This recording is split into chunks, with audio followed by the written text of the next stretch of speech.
so we have a few minutes for questions. I know that there's a raffle. Yes?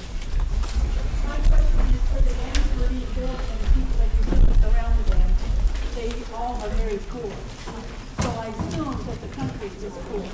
I would like to know, my question is, where is the money coming from to pay for the material of the dam and the Chinese people that are coming there to build them?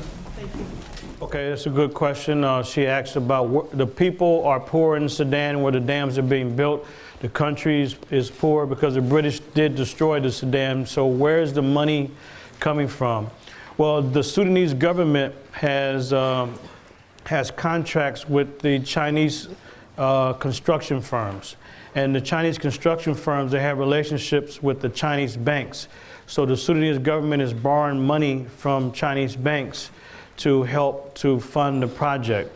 So the engineering companies and construction engineering companies, they have relationships with the banks, and that's what the Sudanese government is doing, is hooking up with those entities from China. And by the way, Western countries are not going to touch dams. It is a highly political, controversial issue. So the Chinese help, they do help with road construction, with bridges and roads. It's just that the local people have issues because the moral compass is off and that they're not consulting with the local people. And by the way, the World Commission on Dams said that no dam should be built unless the local people agree and are part of the process. And that is not, so it's not just the Nubians, it's the Amri, it's the Manu. They've never been compensated. As a matter of fact, the Sudanese military, the soldiers have to protect the foreign workers. They actually have to protect them because with the Merowe Dam, the Manu were going to blow up the dam. And they were plotting to blow it up to make sure it didn't take place. And they ran out all of the archaeologists from the area. They thought they were the ones responsible for the dam. But mainly the money is coming from Chinese banks that are loaning the money. Yes, sir. There are two Sudans now, right? North and South? Yes, there is now, yes. Which is showing more interest in preserving the sites? Neither. Neither one. Neither one, because it was just one Sudan. And by the way, South Sudan broke off in 2011. It's the newest country in the world. They voted to break off. And so the Sudan is where the dams are being built, the old Sudan, and there's no interest on the part of the government to save. As a matter of fact, let me just mention this. The electricity is not helping the local people. So they were poor, they continue to be poor. In fact, with the Merowe Dam, you know what happened with the electricity is exported to neighboring countries so that those involved can do what? Make money. And that's what's happening. So, and by the way, the biggest dam producer in all of Africa right now is Ethiopia. There's a Grand Renaissance Dam, there's a Gebi 3, Gebi 4, and the Omo River people, they disagree.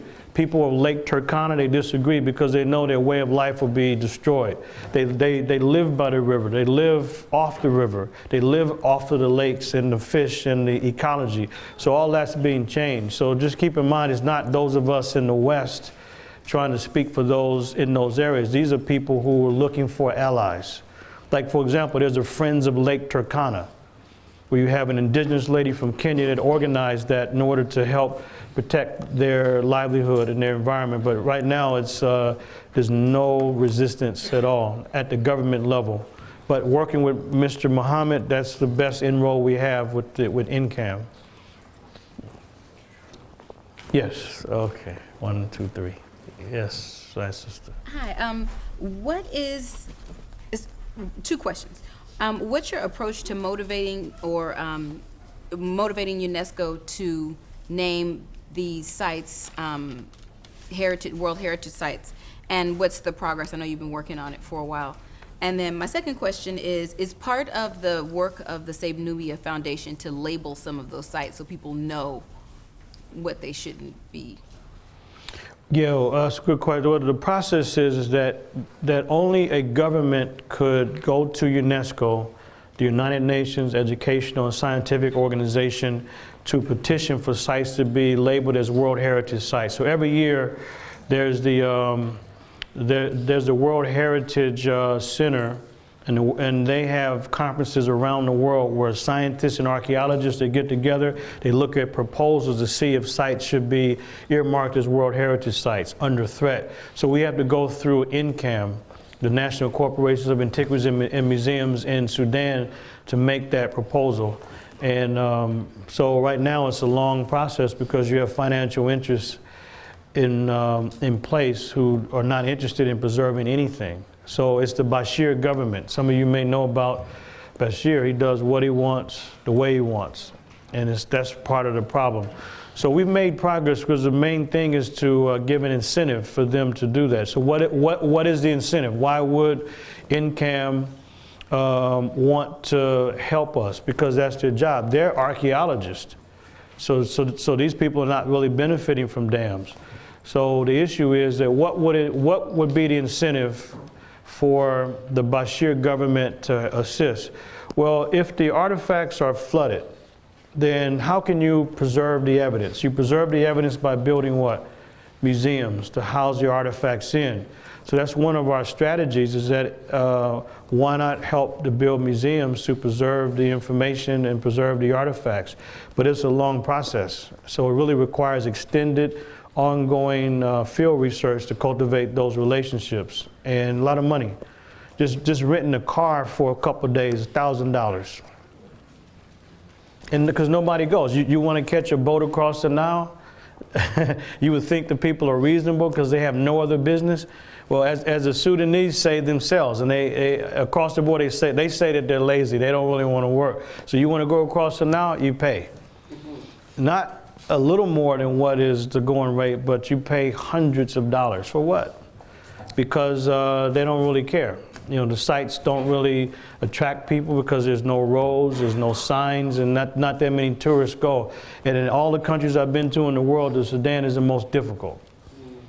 It is absolutely tough to operate in that environment. I mean, being in the desert is not the biggest issue, but in Sudan it is. So we've made some progress, but it's a lot more work to be done. The issue is that there's no reason to wait on CNN or Time Magazine or Newsweek to have a news flash that one of the richest archaeological regions in the world just went poof and disappeared with the building of a dam. So we're taking on this effort ahead of time. So, but we made some progress. There's a lot more work to be done. Yeah, and then, yes. We have 1, 2, and then 3. Yes.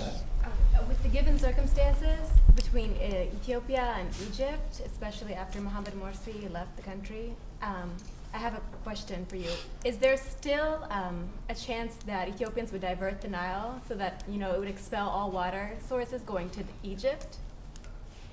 Okay, yeah, so Egypt is threatened to go to war with Ethiopia because Ethiopia is upstream. So as the water runs down to Egypt, Egypt wants to use the Nile the way they want to.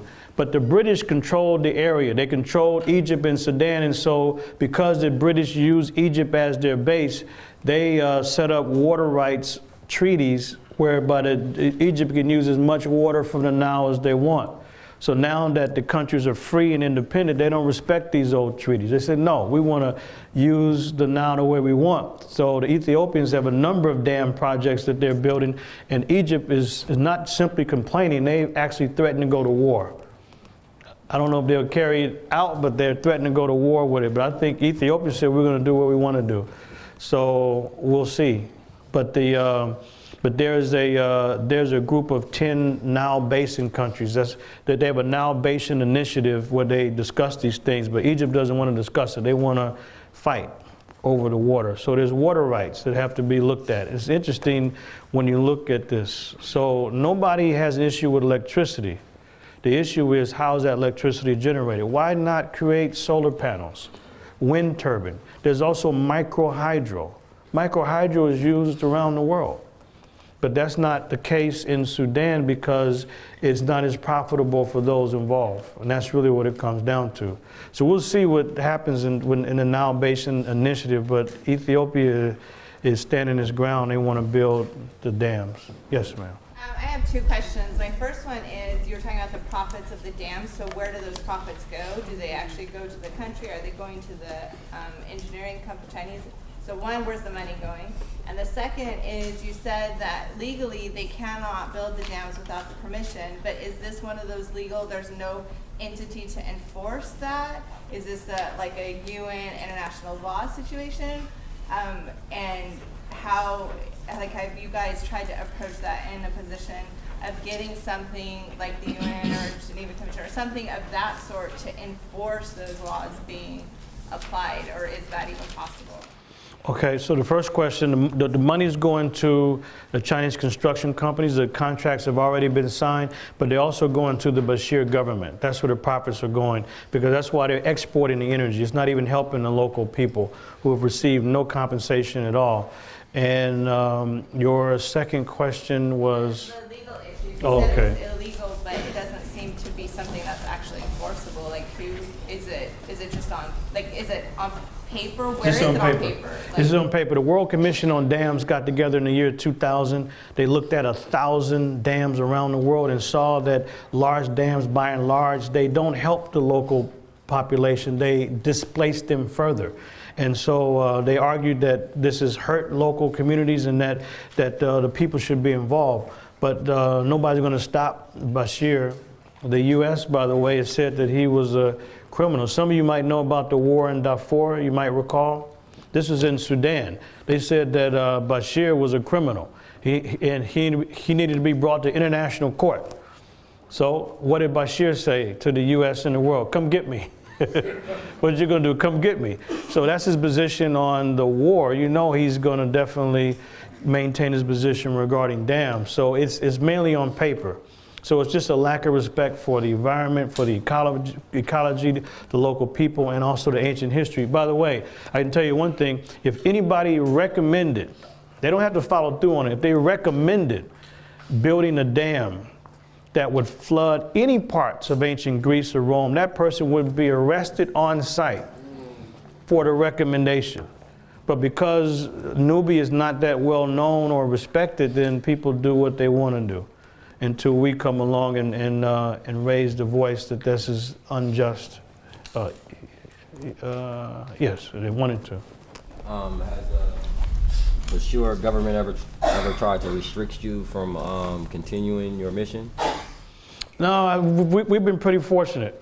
Yeah, we've been pretty fortunate. There's a lot of checkpoints, and what they do at the checkpoints, they want to hold you hostage and make you pay. You know, so they think I'm Sudanese, so I get away with it until they take a look at my passport. Yeah, they want to shake us down. But my buddy, he knows his culture really well. He said, brother, we're not going to give him any money. Now, these are the guys with the guns. So, but I know our mission's a good one. So, but they are pretty strict. They think that people are traveling around gathering evidence to overthrow the government. That's what they're concerned about. But we've been fortunate so far. And I figured that, you know what, I grew up in San Francisco in the Fillmore district. I live in Oakland, I work in Richmond, so going to a war zone is a piece of cake. It's easy, no big deal. So that's just training for going over there. You know, yes. You were saying that how the dams are being built, it's going to eventually destroy the flow of the Nile and just become large lakes. So that would be an environmental issue. Have you tried to partner with any environmental agencies and organizations to try to assist with the projects that you're working on? Yeah, we've reached out. So far, our best working relationship is with International Rivers, and in fact, International Rivers is based in Berkeley, and they're probably the world's leader, or one of the world's leaders, dealing with the environmental and the ecological impact of dams, and also how they displace local people. So it's just a matter of us getting more support and people using their own contacts. But it's a multi-year process. But I can tell you that the word is out. Yeah, definitely the word is out. You know, the media, and once it's online, it's international. And so we got a call, like for a lady from Time magazine, wanted to interview me about the project and what's happening in Sudan. So as long as we continue to make those inroads, we'll make progress. So people often ask, well, what can I do? Well, there's two things you can do. Number one, tell everybody you know. It's free to talk. It's free to forward an email or go to Facebook and inform somebody. So we need time, we need talent and resources. That's it. If you don't have the time, maybe you have the resources. If you don't have the resources, you have the talent. So anybody can contribute to the cause. And by the way, this is an international movement. Not only with what we're doing, there are indigenous groups around the world that are looking to preserve their way of life. You look at the people in Brazil. You look at the Belo Monte Dam, that the local people actually stopped a major dam project there. This is also happening in Mexico, it's happening in China, other places. So it's not just what's happening in Africa, but there's other parts of the world as well. I know that our life is comfortable sometimes for some people, and you tend to forget. But I was telling one of my classes, I'll tell you one thing, you travel like I have to 19 countries, you better know what's happening, because people will ask you, what's your position on your government's policy? And you can't say, well, I don't care, I'm here on holiday. No, you better have an answer. People will attack you. I mean, in Sudan, this guy was animated. He was upset. He was mad. He wanted an answer. I remember when I was living in London, a guy, this is a guy who, he is amazing. This guy, he thought I was working for the CIA. And he said he was gonna kill me if I went, he said he was gonna kill me if I went to Addis Ababa, to the Ethiopian capital. I had just come out of the library. He said he asked me, what was I doing? I said, I'm doing research, and I was excited because I had all my papers with me. I made a lot of photocopies. This is back in 1989 and 90. He said, well, you work for the CIA. It doesn't matter what you say. If you come to my country, I kill you. And I said, okay. Now, I told you a minute ago I was from the Fillmore district. So I said, I was in a good mood. I told the guy, I said, well, first of all, I don't work for the CIA. I'm doing research on African culture. But he persisted. And so finally I told him, I don't need to go to Addis. I'll deal with you right here on the steps of the library. So he jumped back. So I deal with you right now. But this guy was upset and animated because he thought somebody was involved with U.S. policy. I can tell you many situations where you need to know. And if you think it doesn't matter, then travel and be naive and see what happens. People won't deal with you. So that's really where things are. So I think that's about it, and appreciate your time. Thank you.